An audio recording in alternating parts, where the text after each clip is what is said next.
let's move to our next speaker, and that will be a recorded interview. And it's my great pleasure to present Kaitlyn Tregenza, who is head of venture capital at Twinam Investments. She's also angel investor and scale-up coach in FemTech and Sextech. Lovely to see you, Kaitlyn. We just have a few questions for you today about your expertise in investment and the FemTech space. As you know, for a lot of founders in the startup stage, there are many different strategies to approach investment, and one of those is through an accelerator program. At this stage, is it realistic to receive funding in the FemTech space without completing an accelerator program? Yeah. So there are a number of different things, I guess, that I would say to that to start to sort of like run into that. First of all, the FemTech space is very nascent in the global scheme of all venture capital. So we're seeing a lot more funds coming. We're seeing a lot more companies coming. It's very chicken and egg. Companies are, raising small funds, very regularly, and they have a lot of opportunity to start placing capital. We are seeing a few different accelerators coming online and taking cohorts through, but this is all very new. It's a very new and emerging space. So I think the first thing that I want to make founders aware of is that, if you aren't a graduate of an acceleration or an incubation program, then that doesn't preclude you from participating in any kind of activity, raising your company's profile online or via the traditional VC routes is still something that's available. If, however, you look at the acceleration programs, the biggest advice that I suppose that I could give to founders who are a little bit nervous about whether or not they've, graduated or not graduated from an accelerator is, well, what do companies get out of an accelerator program? So where are they up to? Where's their go-to-market? Where's their scaling strategy? Where's their team composition?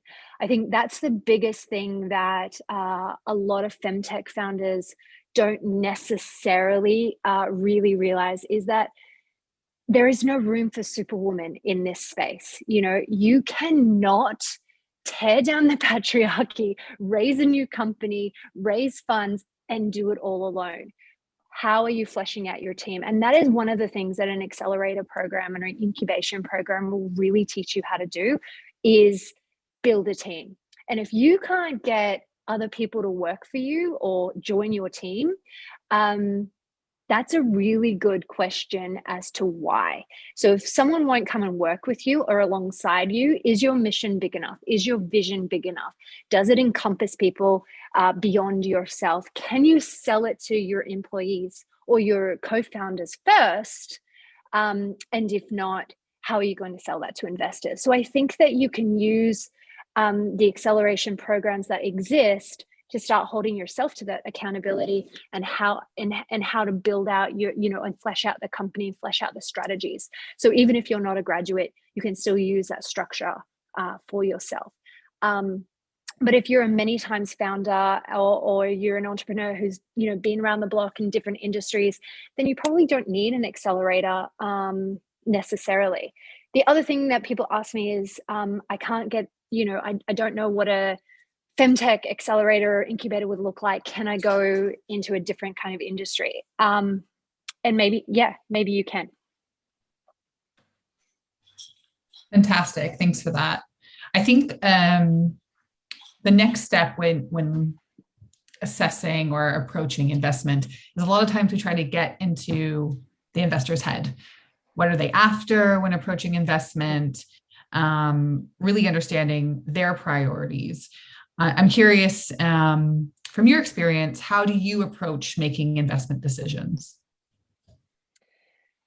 I love the way that you asked that question, Megan, and I want to go back and really assess something here, because this is actually a really key piece of information that I want to reframe for founders.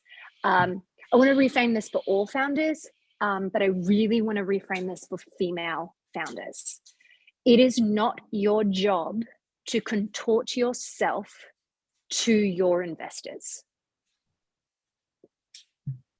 Really big pause on that. I need everyone to understand this. It is your job as a founder to understand the problem that you're solving in the world and understand that the strategy that you are deploying for hitting that massive moonshot goal, that is your goal. When you have your vision, when you have your mission so clearly defined in your own self as the founder, that is contagious. It is infectious. And so that is when you start to see that employees or co-founders or partners, companies will come magnetically towards you. And when that happens, your investors will follow. Trying to do it the outside in methodology, trying to say, what do investors want? Creating a pitch deck that speaks to those particular assets of, this is the kind of company that, XYZ fund is searching to back, and then working and, reverse engineering that back into how your company operates. That is not going to be the formula for success, and you're going to attract the wrong kinds of investors, the wrong kinds of partners, and the wrong kind of co-founders and employees. And fundamentally, you're not going to really be mission driven in the goal that you're here to do. The advantage that FemTech founders have, and this is so important for every one of you to internalize, is that you are starting a journey that no one else has ever sought to solve before. You are choosing a problem that is so huge. It affects 51% of the population, at least, and then you segment down from there, depending on what your company is. But no one else is coming to solve that. We've been on this planet for a really long time, and these are the problems that have persisted. No one else is doing it but you. And that level of confidence in self, in mission, in vision, in what you're here to do, should lead everything that you do, including your investor conversations.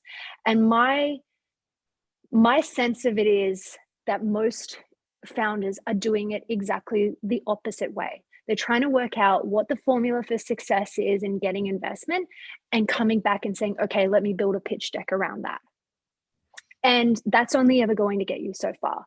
So I think I've answered the question in the sense of, once you understand what you're here to do, what your company's mission is to solve, and that unwavering faith that you are the right team and you are the right people to take that to the world and change that problem, you will naturally have a different sense of power in those conversations with investors, and you will have a different sense of strategy from the internal creation of that vision outwards. And so that would be the way that I would really approach investment. But we can get into some specific problems. But I think that the foundation of how you approach investment is not to let yourself contort and be pulled one way or the other with investors, but to really see that you are this dynamic group of people who have chosen at this time on the planet to change the future trajectory of how women will operate on the planet. And that people should be fighting to invest in you and lead the conversations from that energy. That's fantastic. So from your perspective, as an investor, you're looking for founders and teams who have that gumption to take on those big problems, and nothing will stand in their way to get there. Is that what I'm hearing? I think that it doesn't matter. I started in the climate space in terms of where I started my investment portfolio, and what I found, and the reason that I shifted into FemTech or the umbrella of all of these things that can classify as female empowerment. So fintech that focuses on women's financial empowerment, sex tech that focuses on female sexuality and owning the body and owning the life that you live. and all of these other aspects of health and empowerment. The reason that I shifted, and it was very specifically highlighted during COVID, was that the playing field wasn't equal. You know, I was coming to those kinds of conversations my whole career as a female VC, but equally so were the female founders. And so at some point, there was this beautiful opportunity to know that founders were solving problems that I needed fixed. And that's why I'm talking about this. Talk to the people who understand the problem that you're trying to solve. If you are a health company talking about uterus health, or a fertility company, or something that is so specifically female that male male VCs would never truly be able to understand, even if they're going through fertility issues at home themselves. When you are your most powerful is when you are talking to people who already have your problem. And the founders that I talk to continue to say that is where they find their investors. When they talk from the heart, when they talk from their soul, when they know that they're here to solve a problem, and they create a safe space that their investor can also put down their walls and also say, you know, this affects me, or this affects my sister or my mother or whoever else. And it's not just the data, you know, it's not just the data of these huge problems, you know, of 1 in 10 women or 1 in 7 women, depending on where you get your data, that are affected by endometriosis, and takes, you know, 7 to 8 years to get a diagnosis. These kinds of things are really difficult to connect to. And we are often, when we're coming back to your accelerator question, we're often told to stand behind huge numbers of faceless people. Why? We're women, we're in community. That's what we do. Why don't you create a sense of community, even if your community is just you and that one single investor in the room? How do you connect? How do you create that sisterhood in that moment of saying, let's do this together? How do you create that invitation for change between you and that other person in the room, even if that person happens to be a male? So I think that, yes, you have to have the gumption, you have to have that big vision, you have to have the talent and the team behind you and the science behind you, whatever your particular company is, but you also have to create that invitation to change. Mm-hmm. It's interesting, and this is a little bit off script, but a lot of times we approach investment with this this mindset that, especially in FemTech, there needs to be a long point of education in your pitch, particularly if there's no woman in the room. And like you're saying, through telling these stories, you know, that's a lot easier to the go if there's someone in the room who is able to have that experience.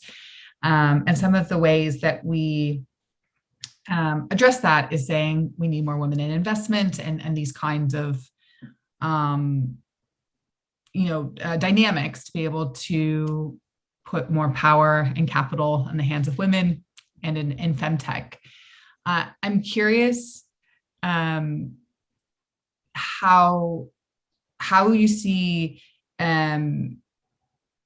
how we continue to go forward, but still not preach to our own choir. And if that's too big of a goal for us, if the first initial goal should just be solving these individual problems. And again, going off script, so this can be edited if you feel, but thought the conversation was going, so. Yeah, so I think that at the end of the day, you can talk to gender, you can talk to sex, or you can talk to human experience. And I think that there's always an opportunity to be able to tell a story from a place of truth that will always connect with somebody. If you are not creating an invitation for someone to care about your startup and your mission, then it doesn't really matter how many people you talk to about data and statistics. That's not how we operate on the planet. I think that it's always that assumption that, VCs are these really scary people that are going to give you 5 to 10 minutes of their time and then kick you out of the room. It is a job. It is a job to go out and find great founders and great companies solving massive world issue problems. FemTech deals with 51% of the population, but we've been treating that 51% as a minority. And so, to your point, how do you actually get, if you happen to be pitching to a room of all male investors, how do you get them to understand women? Well, I can tell you that every single one of those men was birthed by a woman. So they might know one. I think that daughters are very powerful change agents for men. And it's my first question to people, what is it that made you want to see my pitch today? Because they'll tell you. If you don't know the context of the room that you're speaking to, ask them. I think that's another thing. You do not need to go in there cold, stand like a robot, deliver a pitch, and then hope and just stand for feedback.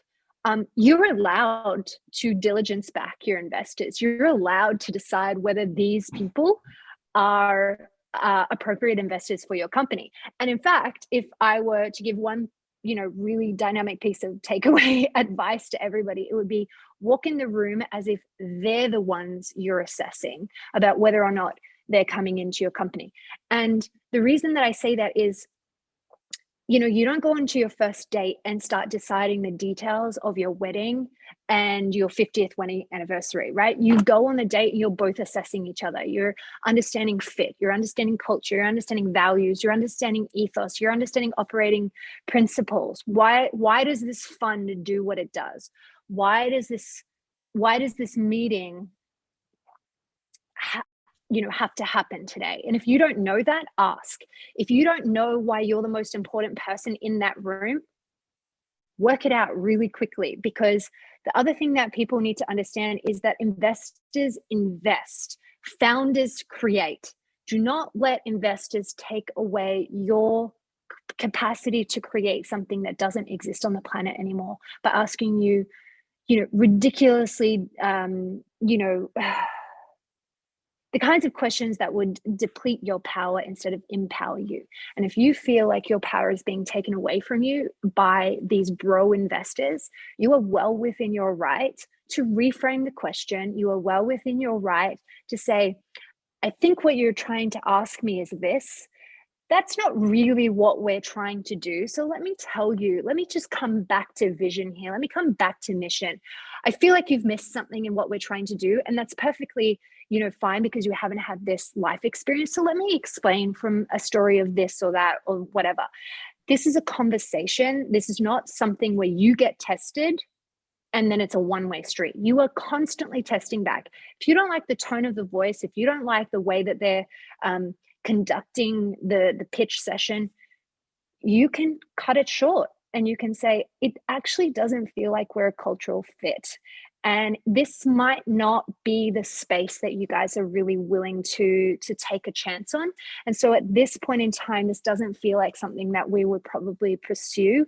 And in the interest of everybody's time, let's end it there. Find your tribe, and your tribe is your investors. Because if you don't have investors that are really, going to bat for you, don't marry them. Yeah, absolutely. It sounds very similar to how, the advice given to job interviews, that you're both there. You need them just as much as they need you, and it should be a good fit for everyone. So I think that's fantastic advice. Yeah, and I often get my founders who are doing a later stage raise to actually go and speak to their happy investors or investee companies. So ask them, can I speak to 5 or 6 of your portfolio companies to get a sense of the experience? How do you participate? Or you can say, these are our vision aligned goals in the world, and this is what we want to do by 2030 or 20 whatever. What kind of role do you see yourself playing in that? Fantastic. Yeah, get some references. Well, that's some fantastic advice. Just to wrap things up today, I'm just curious if there's any other key success factors that you'd like to share with potential FemTech founders or current FemTech founders, and if there's any further advice as we part today. Yeah, so I think let's go over what we said. Definitely this is a team game. If you are showing up as a single founder or just a team of two, you need to tell your investors how you're going to flesh out that team. No empires were built with one single person or even two people. So what is your HR strategy? How are you getting people involved? How are you building out that team? And how are you building your tribe? What's your strategy around scaling your own internal company, and then that translates into your go-to-market, into your business model. That also will help you to understand how to delegate, how to not do everything. I think that the moment that a founder steps out of the vision seat of the company and into the doing seat of the company, you are just naturally going to limit your growth. So if you are not sitting in that seat of this is where we're dreaming, this is where we're creating, this is the space that we're creating every single day, it is going to be harder and harder and harder for you to actually create that into reality, because this industry, this company doesn't exist yet. So if you are a doer, find yourself a dreamer. If you are a dreamer, find yourself a doer, and you have to make that CEO, COO relationship work on fire. You need to be the most dynamically, intimately, beautifully operating duo that is going to inspire everyone else around you that these dreams are actually going to come into reality. And it's really important. Walt Disney said 1,000 times over, never let the accountants talk to the dreamers. And he built the business and the accountants a whole nother campus away from where the creative sat. You need your creative to be uninterrupted, and you need that person or those people to allow themselves to dream wicked and amazing solutions into the world. And then you need to translate that over into the doers and the accountants and the people that can tell you no, but never should they meet too early in the process. So that's an internal piece of operation, like scaling advice. Always diligence your investors. Ask them difficult questions. Ask them everything you want to know. Challenge yourself to actually write down a dream list of what your investor would be.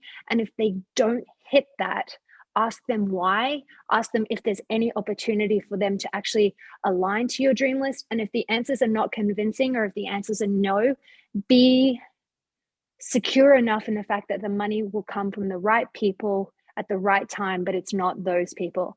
And don't accept things that you're not prepared to accept just because you need the money immediately. There are always ways that you can look at scaling. So understand that currency doesn't only include money. There are so many ways to get paid, or there are so many ways to do things at scale that don't require money, but do require creativity. And women are so creative because they've been creative for so much longer and they've been required to. And so that is what's another huge reminder, is that you've probably already done very creative things to get to this point in time, and that you can continue to do that even when you haven't raised the capital itself. And then I guess the final thing is balance. Do not give away all of your power to investors just because they have the money. You have the idea. So balance yourself in that power dynamic however you need to, whether you need to get coaching, mentoring, advice, whether you need to join a networking group. Arm yourself with information so you can balance the power dynamic between yourself and the investors. Fantastic. Thank you so much, Kaitlyn, for all of that insight. That's going to be very valuable to FemTech founders globally. So thank you so much for that, and we'll wrap up there. Thank you. Thank you very much for this great interview.